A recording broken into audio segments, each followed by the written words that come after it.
Hey everyone, welcome back to Real Recaps. Today, we're diving into one of the most chilling horror films of 2025, titled MAA. But before we jump into the story, I just want to take a moment to wish you all a happy and amazing day.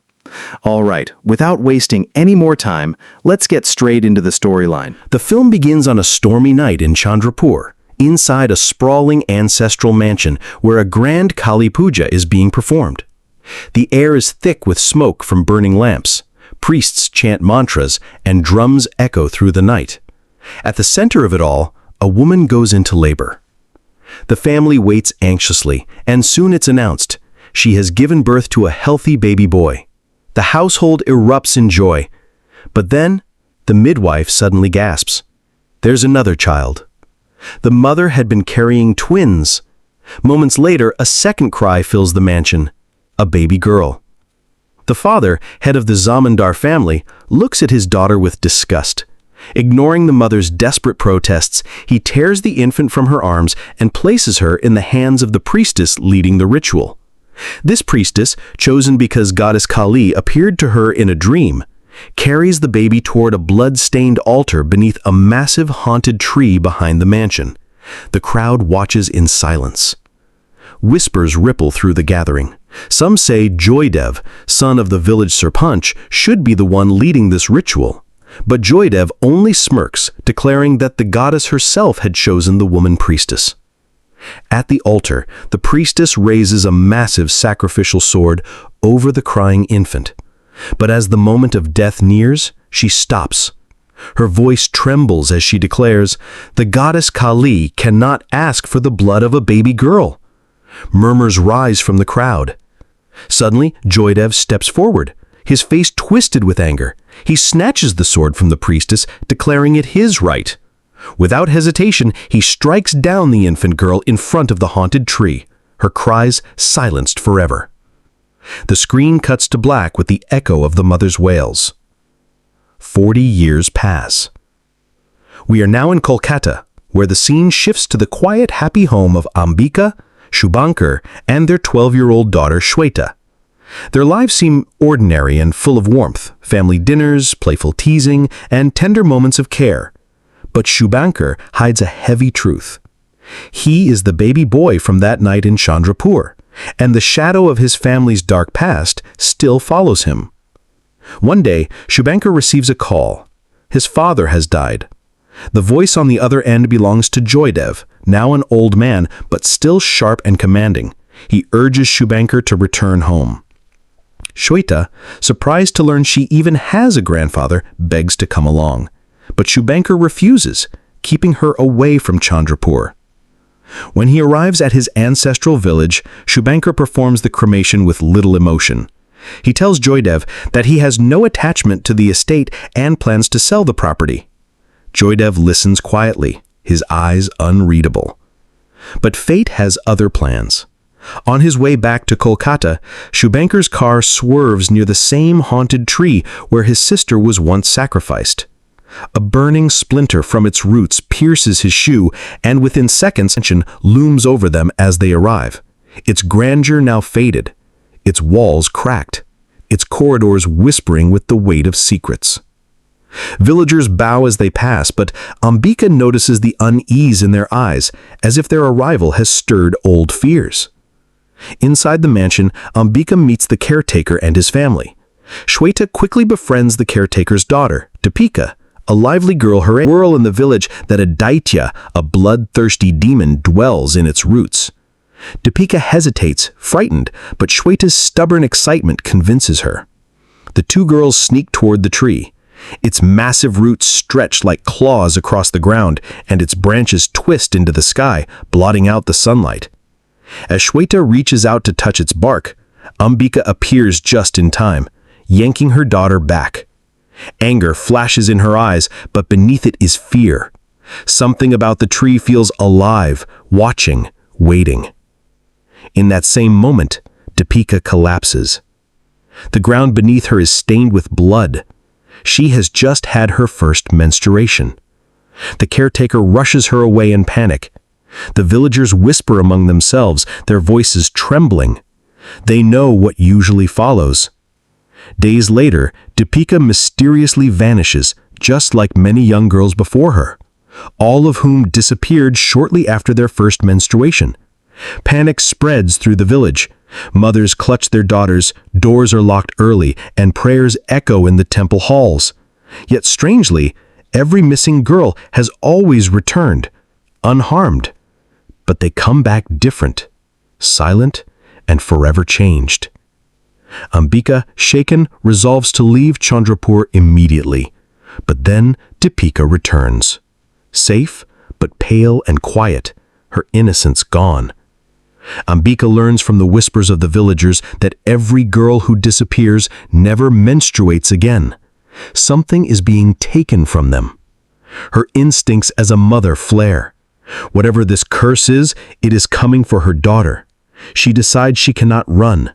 Instead, she must stay back and uncover the truth. As villagers, he dismisses the stories of a Daicha. He believes something else is behind the disappearances. Intrigued by Ambika's courage, he agrees to help her investigate. That night, Ambika sits in her dimly lit room, clutching Shweta close. The girl sleeps peacefully, unaware of the storm gathering around her. Ambika gazes out at the window at the haunted tree, its silhouette black against the moonlight.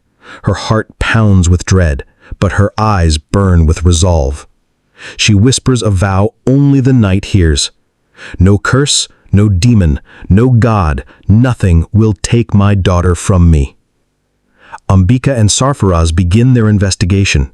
They question the families of the girls who vanished and returned. The stories are all the same, no harm, no wounds, but one detail sends chills down Ambika's spine. Each of them baffled by what he calls a violation of nature itself. Ambika grows restless. She feels her daughter's time is shorting running. Late one night, the old servant of the mansion, a man who has seen too much and speaks too little, hands her an worn-out manuscript belonging to Shubhankar. His voice shakes as he says, "Your husband wanted you to know before it was too late." By candlelight, Ambika reads the pages. Her hands tremble as the story unfolds. Centuries ago, Chandrapur was cursed. A bloodthirsty Daicha named Amsaja demanded sacrifices from the Zamindar family. Every generation, the demon's hunger returned, binding itself to the haunted tree. The manuscript reveals the most terrifying truth. Shweta, her daughter, is the one Amsaja seeks next, not to devour, but to use as a vessel. The demon intends to procreate through her, to be reborn into the world of flesh and blood. Desperate, she runs to Sarfaraz. Together they track the trail to the old mansion grounds. There, the truth finally unveils itself. It was never just the curse. It was never just the tree. It was Joydev. The old Sarpanch, standing by the haunted altar, reveals his true self. His voice changes, deep and guttural, his body trembling with unholy power. He is not merely Joydev. He is the living vessel of Amsaja, the human mask of the demon. For 40 years, he has fed the curse, offering the blood of young girls to keep the Daicha alive. Ambika stares at him horrified. The man who killed her husband's twin sister, who robbed the village of its daughters, now wants to claim Shweta. Joydev's eyes burn with hunger as he says, "Through her, I will be reborn." Ambika's knees buckle, but she forces herself to stand tall. Her heart pounds, her voice quivers, but she declares, "If you want my daughter, you will have to go through me." The night grows darker. The tree groans as though alive, and in the heart of the mansion, the battle between a mother's love and an ancient curse is about to ignite.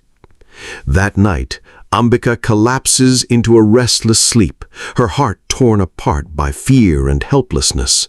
But in her dream, a vision comes. She finds herself standing before a colossal form of goddess Kali, fierce, radiant, and terrifyingly beautiful. The goddess's eyes blaze with fire, her sword dripping with blood, her voice echoing through Ambika's very soul. "Rise," Kali commands. "The child is yours to protect. Become me or lose her forever." Ambika jolts awake, drenched in sweat. Her body trembles, but her eyes are different now, filled not with fear, but with fire. She goes to the temple inside the mansion, a shrine that had been locked for decades. According to tradition, the doors only open when someone receives a vision of the goddess, and tonight they swing wide as she approaches. Inside, Ambika lights the sacred lamps and prepares for Kali Puja. She drapes herself in a red sun. The villagers whisper, some weeping, some chanting, as they watch her face harden into a mask of fury and devotion. Amsaja roars through Jayadev, shaking the earth beneath their feet. Snakes slither from the tree, fire erupts from the ground, and the air fills with screams of the damned.